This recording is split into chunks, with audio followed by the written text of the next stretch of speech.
Nagpatid naman ng pasasalamat ang magkakapatid na Duterte sa ipinapakitang suporta ng ating mga kababayan para sa kanilang amang si dating Pangulong Rodrigo Duterte. Hangad naman ng pangalawang Pangulo sa ika-80 taong kaarawan ng kanyang ama ang makauwi na ito sa Pilipinas. Weng de la Fuente sa balita.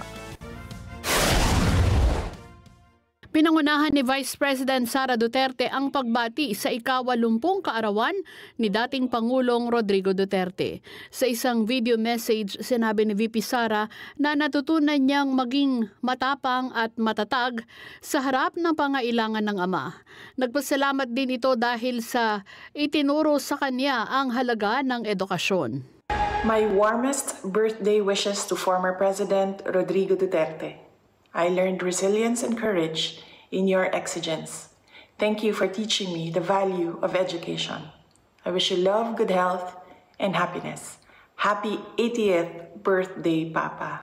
Kasalukuyan pa ring nakapait sa penitentiary ng International Criminal Court sa The Hague, Netherlands ang dating Pangulo. Naroon na rin ang kaniyang partner na si Hanilet at anak na si Kitty, bagamat hindi pa rin napapahintulutang makapasok sa piitan ng mag-ina. Nagpahatid naman ng pasasalamat ang magkakapatid na Duterte sa mga supporters ng kanilang ama at sa patuloy na pananalangin na mga itong mapahintulutang makabalik sa bansa ang matandang Duterte. Maraming salamat po sa patuloy ninyong pagsuporta sa aming tatay na si Presidente Rudy Duterte.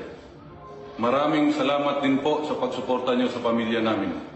Alam natin na si Presidente Rudy ay nasa mahirap na kalagayan dahil sa kanyang edad. Isa lang po ang inihiling naming pamilya, ang patuloy niyong pagdasal para sa kanyang kalusugan. Maraming salamat po at tuloy po ang laban. Naninindigan naman ng bunsong anak na si Mayor Sebastian Baste Duterte na dito dapat litisin sa Pilipinas ang kanyang ama kung may nagawa mang paglabag. Huwag na tayong tumigil hanggat sa hindi makabalik si PRRD. Kailangan malaman talaga ng administrasyong ito na hindi tayo pumapayag sa ginawa nila. Sa pagunita ng kaarawan ng dating Pangulo ngayong araw, nag-organisa ng mga pagtitipon ang mga supporters nito sa iba't ibang lalawigan ng bansa at maging sa ilang key cities sa iba pang panig ng mundo. Weng de la Fuente para sa Mata ng Agila, matatag, matapang, matapat.